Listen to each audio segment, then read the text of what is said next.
और आपकी क्रेडिबिलिटी क्या है? आपकी पॉलिटिकल क्रेडिबिलिटी क्या है? आपने कहा 5 करोड़ देंगे विधायक निधि, आपकी पॉलिटिकल क्रेडिबिलिटी क्या है? क्या है पॉलिटिकल क्रेडिबिलिटी?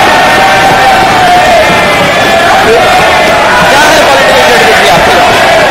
बजट देख ले, बजट हमने दिया है, क्या है बजट? क्या है बजट? तो दिया है, बजट तो दिया है, क्या है बजट? तो दिया है, क्या है? फाइनेंशियल इंक्लूजन में आप पॉलिटिकल क्रेडिबिलिटी की बात मत करो। आपने जो वादा किया 2017 का, क्या है आपकी पॉलिटिकल क्रेडिबिलिटी? आप चुनाव जीत जाओ लेकिन पॉलिटिकल क्रेडिबिलिटी नहीं है आपकी। अकेले में अध्यक्ष जी पूछे आलू की हालत क्या है, कोई नहीं पूछने वाला।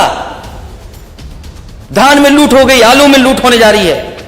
और आय दोगुनी की बात कर रहे थे, 22 से 23 आ गया, किसी भी किसान के किसी फसल की आय दोगुनी नहीं हुई किसान की। अध्यक्ष महोदय, हम जाति जनगणना चाहते हैं और बिना जाति जनगणना के ये नारा आपका अधूरा है।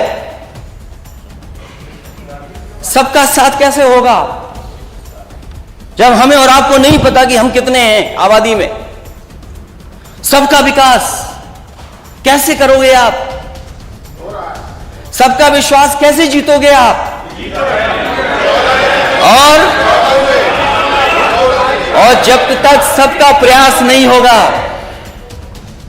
ये प्रदेश आगे नहीं बढ़ेगा। आप जाति जनगणना चाहते हैं कि नहीं चाहते हैं? नहीं, जाति जनगणना चाहते हैं कि नहीं? हम जातिवाद जनगणना चाहते हैं, लेकिन आपने उधर से भगा दिया हमको। और मैं पहला शायद मुख्यमंत्री हूंगा, मैं पहला, हो सकता है अगर आपकी जानकारी में हो तो बता देना, जिसने अपने कार्टून की किताब छपवाई थी। कार्टून ना समझना, तुम्हारा जिंदगी में नहीं बनेगा, आएगा कैसी जगह पर। नए आंकड़े भी देखने चाहिए कि उत्तर प्रदेश कहां खड़ा है। ये क्रेडिबल ऑर्गेनाइजेशन है जिसमें रैंकिंग स्टेट्स की बताई जाती है। और मैं नेता सदन से कहूंगा,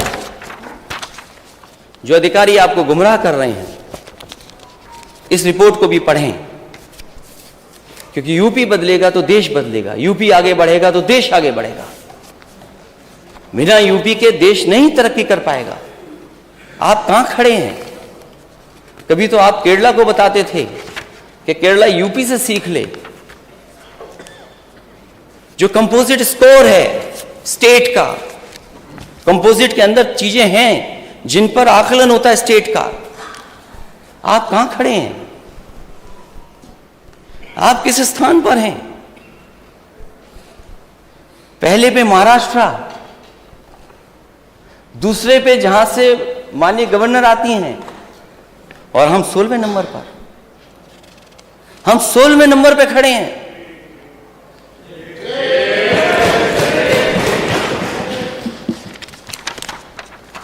हम 16वें नंबर पे हैं। इन आंकड़ों को मानेंगे नहीं मानेंगे? इकोनॉमिक फ्रंट पर, जिसमें पर कैपिटा है, जीडीपी ग्रोथ है, इंडस्ट्री सर्विसेज हैं, इन्फ्लेशन है, एफडीआई है, और भी कई मानक हैं, उसमें हम और आप कहां खड़े हैं यूपी के लोग? गुजरात नंबर 1 और हम नंबर 17।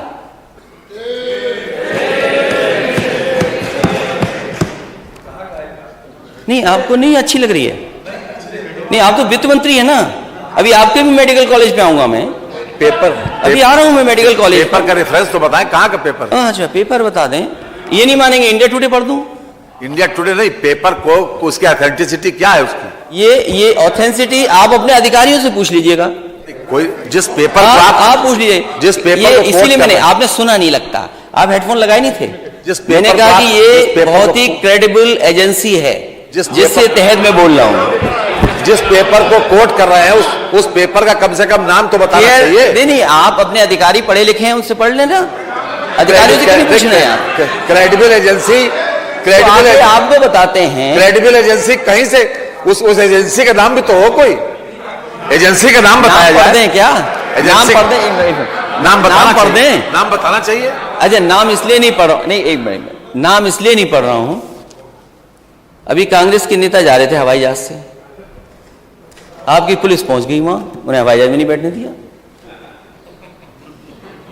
एक लोक गायक, आपको तो खुशी मनानी चाहिए, लोक गायक कोई अच्छा गाना गा रहा है, ठीक है, हमारे खिलाफ भी गाना लोग गाते हैं। यूपी में कहवा,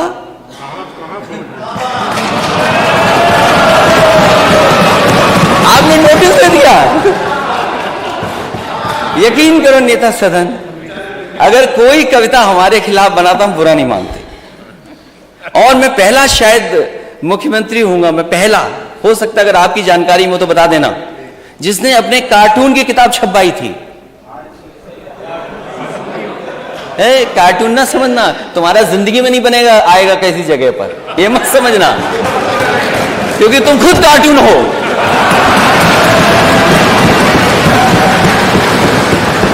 अरे कार्टून का कार्टून कैसे बनेगा,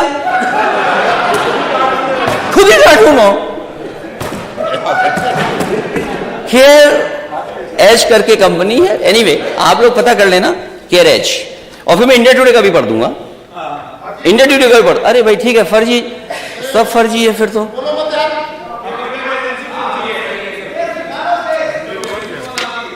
अभी मैं पूछूंगा फर्जी पर। अच्छा फर्जी था तो आपके नेता सदन क्रिकेट पे बॉल मार लिए थे, बैट मार लिए थे, वही फर्जी था क्या? पूरे देश ने देखा टीवी पर।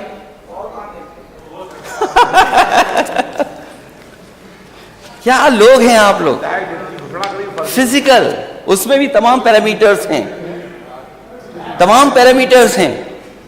उड़ीसा नंबर 1 है और आपका स्टेट 15वें स्थान पर है। फाइनेंशियल इंक्लूजन, क्योंकि वित्त मंत्री जी को यह दिक्कत है कि मुख्यमंत्री जी अकेले में डांटे ना मुझे। फाइनेंशियल इंक्लूजन में आप कहां खड़े हैं? ये पर जब सदन में पढ़ा जाता है तो उसकी क्रेडिबिलिटी उसके बारे में बताया जरूर जाता है। माननीय, ये सदन की अध्यक्ष महोदय, मैं बता रहा हूं, अध्यक्ष जी को बता रहा हूं मैं। हाँ मालूम होना चाहिए। ठीक है, मैं बता रहा हूं, इसका इंडिया टुडे पढ़ूंगा मैं। पर अगर हो तो भेज दीजिए मुझे, टेबल कर दूंगा। अध्यक्ष महोदय मैं टेबल कर दूंगा। आप धन्यवाद, आपने टेबल करने के लिए कहा। अध्यक्ष महोदय में ये जो रिपोर्ट है मैं टेबल कर दूंगा, जिससे और सदस्यों को भी मिल जाए, उनकी भी जानकारी में उसमें सहयोग करेंगे सरकार का, जिससे सरकार के अपने पैरामीटर्स ठीक हों। इसकी कोई क्रेडिबिलिटी है ही नहीं। ठीक है, मुझे बोलने तो दो। और आपकी क्रेडिबिलिटी क्या है? आपकी पॉलिटिकल क्रेडिबिलिटी क्या है? आपने कहा 5 करोड़ देंगे विधायक निधि, आपकी पॉलिटिकल क्रेडिबिलिटी क्या है? क्या है पॉलिटिकल क्रेडिबिलिटी? क्या है पॉलिटिकल क्रेडिबिलिटी आपकी? बजट देख ले, बजट हमने दिया है, दिया है बजट, क्या है बजट तो दिया है, बजट तो दिया है, क्या है बजट तो दिया है, क्या है? फाइनेंशियल इंक्लूजन में आप पॉलिटिकल क्रेडिबिलिटी की बात मत करो। आपने जो वादा किया 2017 का, क्या है आपकी पॉलिटिकल क्रेडिबिलिटी? आप चुनाव जीत जाओ, लेकिन पॉलिटिकल क्रेडिबिलिटी नहीं है आपकी। आप चुनाव जीत सकते हो, लेकिन पॉलिटिकल क्रेडिबिलिटी नहीं है। डेवलपमेंट की क्या क्रेडिबिलिटी है बताओ? कहां है आपका 20,000 फंड किसान के लिए? आपने कहां आलू खरीदा है बताओ? आप कहां आलू खरीदा? आपने 1 किलो आलू खरीदा तो बताइए। क्योंकि हमको इंगित करके बात कही जा रही है, जवाब देना जरूरी है। बारे में बोलिए, जवाब दीजिए। माननीय अध्यक्ष जी, ये इस सदन की हमने नहीं, जो हमारा संकल्प पत्र है मान्यवर, पहले भी संकल्प पत्र के हमने 98% वादे पूरे किए, 98%। और ये इस बार में आया, और इस बार भी जितने वादे किए 130 वादे किए, उसमें से 110 वादों पर काम किया है मानव। कल बाकायदा इस पर प्रेस किया गया था। यह है क्रेडिबिलिटी।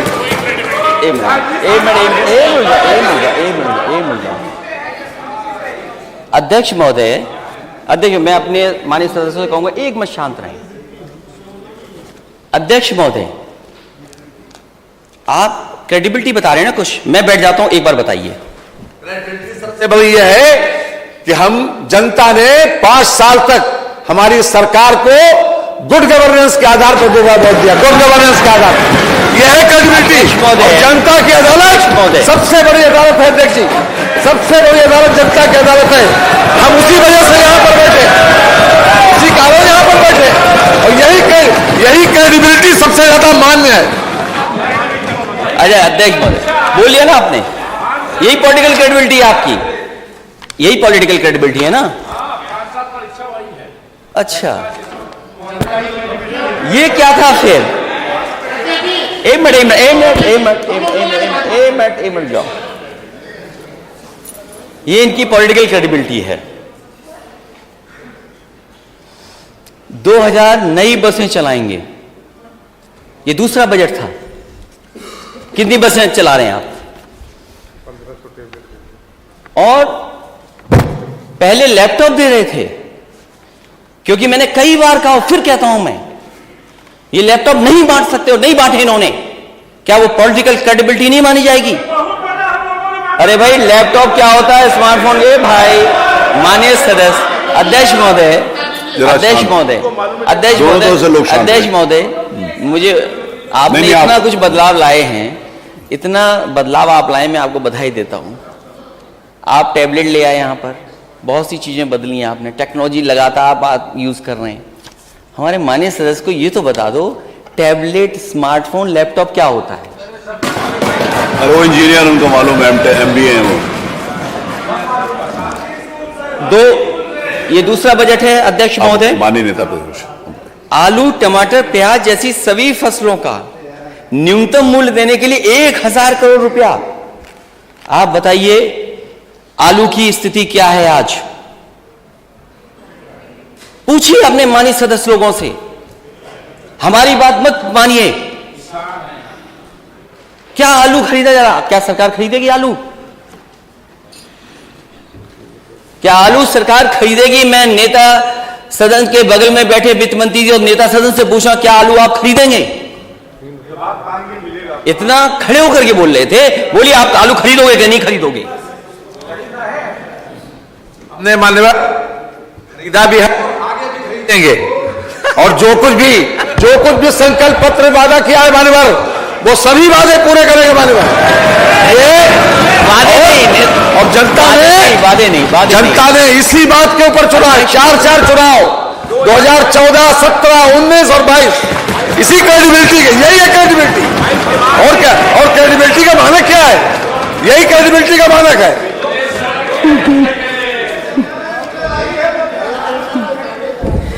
देखिए अध्यक्ष महोदय, मैं ये जानता हूं ये आलू नहीं खरीदेंगे, मैं ये जानता हूं, क्योंकि सरकार धोखा दे सकती है, सरकार सच्चाई के से नहीं सामने आ सकती। आज जरूरत है आलू खरीदने की।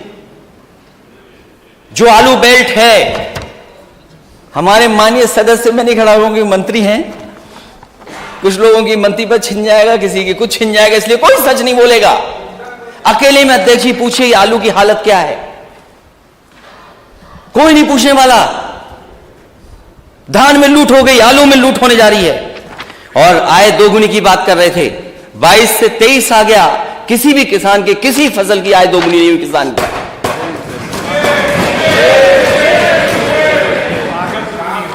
और लागत का हिसाब किताब लगाइए, ये डीजल पेट्रोल अगर महंगा हुआ है तो केवल डीजल पेट्रोल नहीं महंगा हुआ है, डीजल पेट्रोल के साथ साथ हर चीज महंगी हो गई।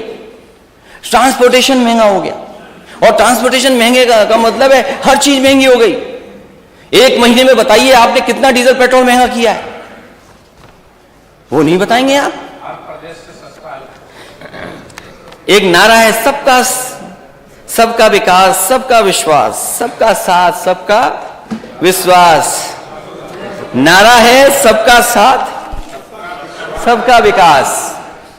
अध्यक्ष महोदय, मैं सदन में नहीं था, लेकिन मुझे लगा कि यहां पर कुछ सरकार जवाब देने से भाग रही है।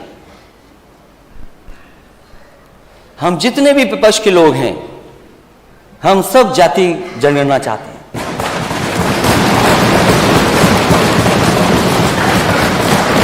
अध्यक्ष महोदय, हम जाति जनगणना चाहते हैं, और बिना जाति जनगणना के ये नारा आपका अधूरा है। सबका साथ कैसे होगा जब हमें और आपको नहीं पता कि हम कितने हैं आबादी में? सबका विकास कैसे करोगे आप? सबका विश्वास कैसे जीतोगे आप?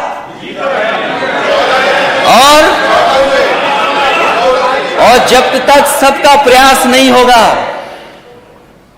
ये प्रदेश आगे नहीं बढ़ेगा। मैं जाति जनगणना पर वैसे तो आजकल वो नेता हम लोगों से दूर हो गए हैं। कोई बात नहीं बोलने दो, वो नींद आ जाएगी अगर नहीं टोकेंगे तो। बोलते रहने दो ना, कुछ तो ठीक है, नहीं तो ये कुछ और करने लगे अध्यक्ष महोदय, फिर आपको डांटना पड़ेगा।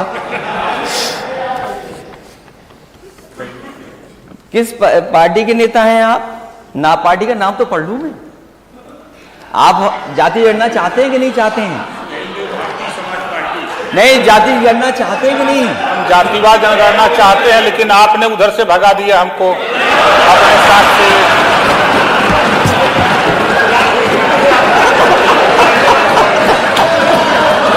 अच्छा नहीं, चलिए वो बात हमारी आपकी हो जाएगी, बात की बात।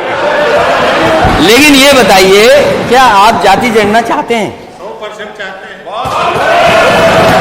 अरे कितने अच्छे लग रहे मंत्री बने हुए। इसी मंत्री के लिए गए थे वहां? नहीं, नाव मिलना ठीक है, नाव के लिए सर। क्या आप भी तो नेता हैं, क्या आप जाति जनगणना चाहते हैं?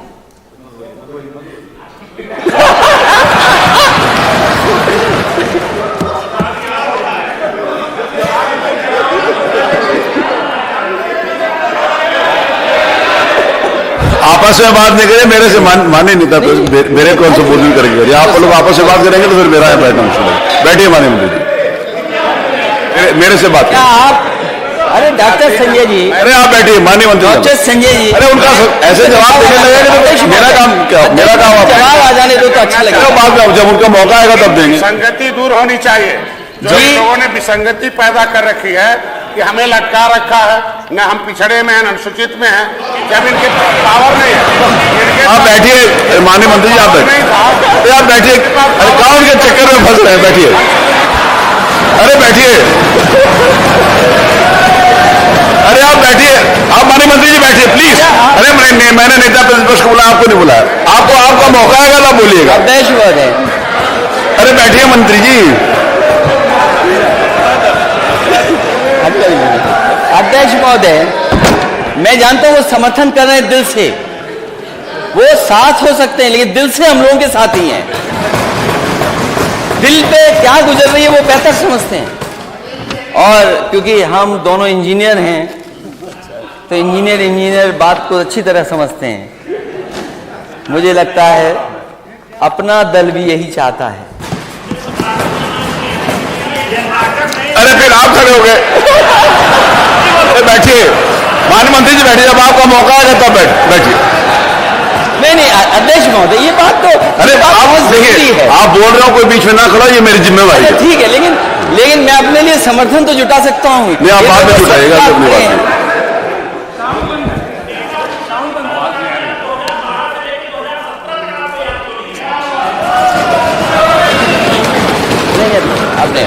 वो मैं बताऊंगा। और कोई दल बचा है? हमारे साथी सहयोगी दल आरएलडी, हम और आप तो एक ही हैं। नहीं, कांग्रेस ने तो किया ही नहीं। वो जो माननीय आशीष जी ने जो सवाल पूछा उसमें मैं बोलूंगा। हमारी पार्टी की माननीय सदस्य हैं और उनका एक अपना दल है, उनकी माताजी राष्ट्रीय अध्यक्ष हैं। और जाति जनगणना पे मैं समझता हूं आप भी सहमत हैं। वो दोनों तो एक ही है ना, अलग है। अच्छा बैठ।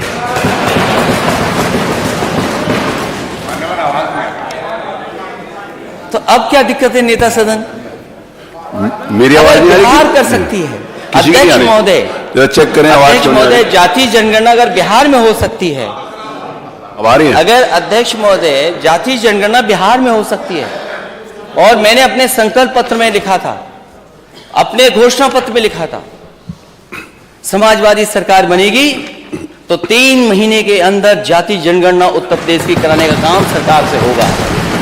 और माननीय सदस्य, ये सवाल जो पूछ रहे हैं, आपका सवाल ठीक है आशीष जी, माननीय सदस्य का,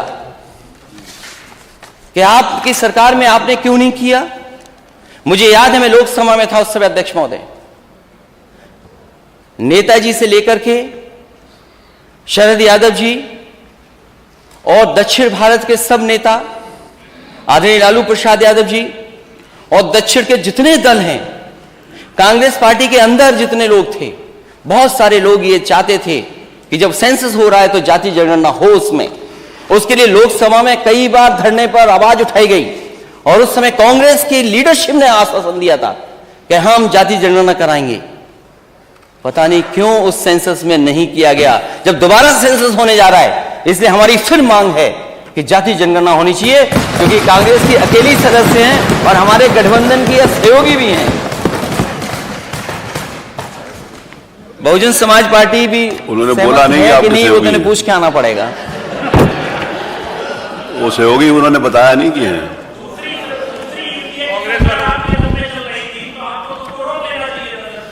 उन्होंने आश्वासन दिया था प्रधानमंत्री, अरे आपस में बात और सभी लोगों ने, कांग्रेस के आपस में वरिष्ठ नेताओं ने आश्वासन दिया था, जी। हमने आश्वासन में भरोसा कर लिया। इसलिए समाजवादी पार्टी इस पक्ष में है और बहुत सारे दल इस पक्ष में है, और उत्तर प्रदेश की जनता चाहती है कि जाति जनगणना हो। आखिरकार सरकार पीछे क्यों हट रही है? और अगर आप जाति जनगणना के खिलाफ हैं तो आउटसोर्स व्यवस्था के खिलाफ क्यों नहीं है? आप प्राइवेटाइजेशन के खिलाफ क्यों नहीं है? अगर आप आउटसोर्स के खिलाफ नहीं हैं, आप प्राइवेटाइजेशन के खिलाफ नहीं हैं, तो आखिरकार आप जाति जनगणना के खिलाफ क्यों हैं? और नेता सदन ने कई बार प्रेजेंटेशन देखा होगा कि डेटा सेंटर हम बना रहे हैं, उसके लिए इन्वेस्टमेंट के लिए भी कई लोगों से एमओयू हुए, कई चीजें जमीन पे भी आ रही हैं। नोएडा में डेटा सेंटर बन रहा है, बजट में भी कुछ चीज दिखाई दे रही है डेटा सेंटर के लिए। आप डेटा सेंटर कल बना रहे हैं, आपके यूपी का डेटा सेंटर क्यों नहीं है? और फिर जाति जनगणना हो जाएगी तो उसमें क्या दिक्कत है आपको? लेकिन हम समाजवादी लोग इसके पक्ष में हैं कि जाति जनगणना होनी चाहिए। $1 ट्रिलियन इकोनॉमी, यात्रा बहुत दूर दूर गए थे लोग। मुझे नहीं पता सबसे दूर कौन से लोग गए थे। सबसे दूर कौन गया था? कई घंटों की हवाई यात्रा से गए थे लोग। कई देश होकर के आए हैं, कई देश होकर के आए हैं। $1 ट्रिलियन इकोनॉमी की बात आज भाषण में आई है। 1 साल तो चला गया, अब 4 साल बचे।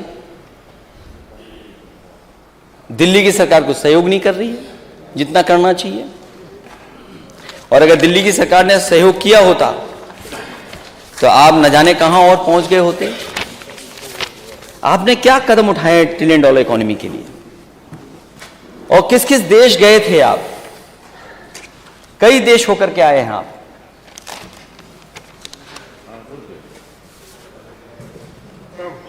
एक डेलीगेशन गया यूनाइटेड स्टेट्स, एक डेलीगेशन यूनाइटेड स्टेट्स गया था। मुझे नहीं पता, नहीं वो नहीं कागज आपको बात नहीं, आगे नहीं गिरा, मेरे पास है, वो कुछ और चीज थी। एक डेलीगेशन गया यूनाइटेड स्टेट्स, एमओयू कर लिया कई हजार करोड़ का। बाद में पता लगा वो यूनिवर्सिटी ही नहीं है।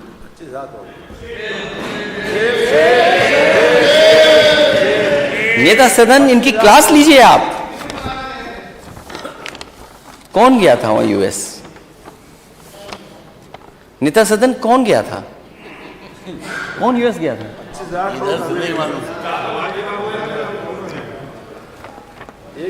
नहीं, ठीक है, थैंक यू। यूएस गए थे यूनिवर्सिटी से एमओयू कर लिया, लेकिन यूनिवर्सिटी है ही नहीं वहां पर। लेकिन मैं नेता सदन ये समझता हूं, ये मानता हूं मैं, जो भी किया हो उसे दोबारा प्रयास करना चाहिए था। कोई तो आ जाए यूएस से यूनिवर्सिटी। जब हम आप अपनी यूनिवर्सिटियों को नहीं बेहतर कर पा रहे हैं, उस स्टैंडर्ड पर नहीं खड़ा कर पा रहे हैं। हालांकि नेक के बारे में आपने बोला है कि 2 यूनिवर्सिटियों का अपग्रेडेशन हुआ है, लेकिन 84 यूनिवर्सिटियों में केवल 2 ही क्यों हुई, और क्यों नहीं हुई? उनके लिए भी प्रयास होता। मैं तो नेता सदन से कहूंगा, जो यूएस गई थी टीम, उसको दोबारा यूएस भेजिए आप, और तब तक वापस मत आने देना जब तक वो किसी अच्छी यूनिवर्सिटी से एमओयू न कर ले आए।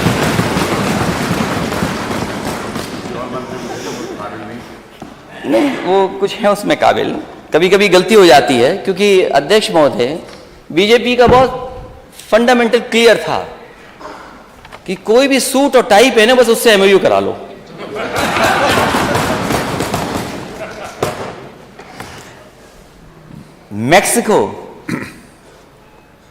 मैक्सिको गए थे लोग,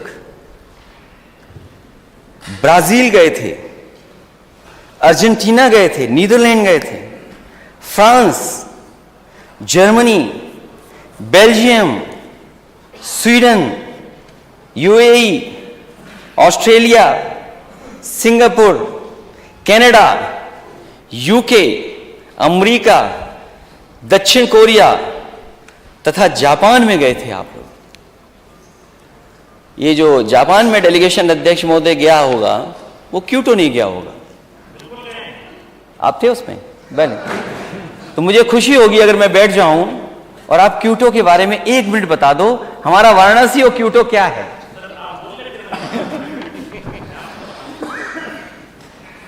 हमारा वाराणसी क्योटो बन रहा था। अच्छा है, कोई तो क्योटो हो आया, हम तो यहीं देखना चाहते थे क्योटो। जो पहला आपका इन्वेस्टमेंट मीट हुई थी, आप मेला मत लगाइए। मेरा नेता सदन से यही, आप मेला मत लगाइए। आप मेला लगाते हैं। आप इन सब मंत्रियों को आपने कहा जाइए मेला घुमाइए, घूम के आ गए, और आप क्यों नहीं जा पाए? मैंने अखबारों में पढ़ा था, हो सकता है वो अखबार गलत लिख रहा हो, आप कोई ठंडी जगह जाना चाहते थे, बहुत ठंडी जगह जाना चाहते थे। नेता सदन ना जाएं। मैं आपसे ये कह रहा हूं, आपके कितने भी मंत्री चले जाएं, कोई भरोसा नहीं करेगा, कोई क्रेडिबिलिटी नहीं है जब तक नेता सदन की क्रेडिबिलिटी नहीं होगी।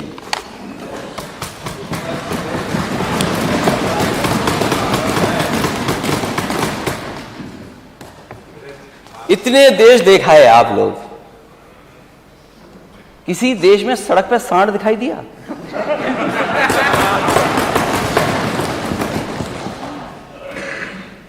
अमेरिका गए थे हमारे वित्त मंत्री जी, क्या सांड दिखाई दिया वहां पे?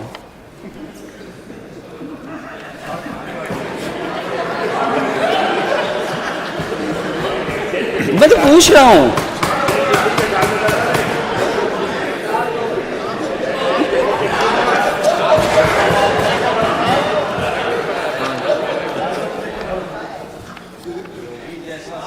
अध्यक्ष महोदय,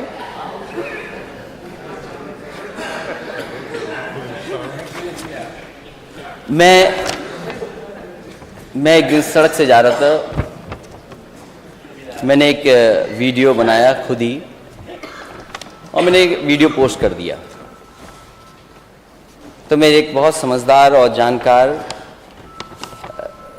उन्होंने कहा कि ये वीडियो आपको नहीं डालना चाहिए था। मैंने कहा क्यों नहीं डालना चाहिए था? बोली अच्छा नहीं लगता, इससे इच्छा भी ठीक नहीं बनती। अरे मैंने कहा हमारा एक ग्रामीण भारत है, अरे डिवाइडर पे अगर कंडे रखे हैं तो क्या खराब रखा है? पूरा कंडा ही कंडा दिखाई दे रहा था। अरे हमारे गांव के लोगों को कोई जगह तो मिल गई जहां इस्तेमाल कर सकते हैं, क्या खराब है उसमें? कितने एक्सीडेंट हुए हैं।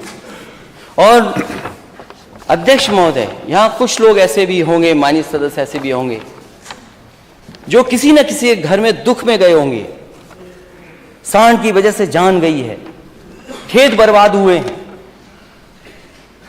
और कई महत्वपूर्ण लोगों की गाड़ी का एक्सीडेंट हो गया। मुख्यमंत्री कार्यालय के एक अधिकारी का एक्सीडेंट इस जानवर की वजह से ही हुआ, नहीं जान बचा पाए। कई बार सड़क पे आप रफ्तार से जा रहे हैं, अचानक जानवर आ जाए, अब क्या करोगे आप? मैं खुद देखा हूं अपनी सड़कों पे कुछ हो गए, खुद मैं बचते बचते बचा हूं। फसल तो किसान की है ही बर्बाद, लेकिन चलने वालों की भी जान जाती है। और पूरे देश में अगर एक्सीडेंट की वजह से और खासकर जानवर की पशु जानवरों की वजह से अगर कहीं अध्यक्ष महोदय जान जा रही है तो वो उत्तर प्रदेश में जा रही, किसी और प्रदेश में नहीं जा रही। और ये पोस्टर जो हमारे नेता लेकर के आए हैं, कोई खराब पोस्टर लेकर के नहीं आए हैं। पोस्टर का प्रदर्शन उचित नहीं करेंगे, कोई खराब चीज नहीं लेके आए हैं। हम सूची लंबी टेबल करेंगे on the floor of house. अध्यक्ष महोदय, जिस तरह में ये एजेंसी की क्रेडिबिलिटी क्या है मैं टेबल करूंगा, मैं ये भी टेबल करूंगा कि जिनकी जानवरों से जान गई है वो कितने लोग हैं, जो हमें अखबार के माध्यम से, हमारे विधायकों की जानकारी के माध्यम से जो कुछ हासिल होगा हम टेबल करेंगे। और मैं मांग करूंगा सरकार से कि जिनकी जान गई है, जिन परिवारों के सदस्यों की, उनकी 10-10 लाख से मदद ये सरकार करे। क्योंकि जिन देशों को ये आप घूम के आ रहे हो, जिनमें आप $1 ट्रिलियन इकोनॉमी के लिए भटक करके आ रहे हो, किसी देश में सड़क पर सांड नहीं देखे होंगे, लेकिन कमाल का उत्तर प्रदेश है, $1 ट्रिलियन इकोनॉमी का सपना देखने वाला स्टेट। सांड ही सांड दिखाई दे रहे हैं, राजधानी में सांड दिखाई दे रहे हैं। दुख की बात है। और क्या बजट दिया आपने? जब प्रधानमंत्री देश के बोल रहे हो कि इन जानवरों की समस्या का समाधान करेंगे, तो बताओ हम किस पे भरोसा करें? जनता ने भरोसा कर लिया, लेकिन सांडों की संख्या बढ़ गई।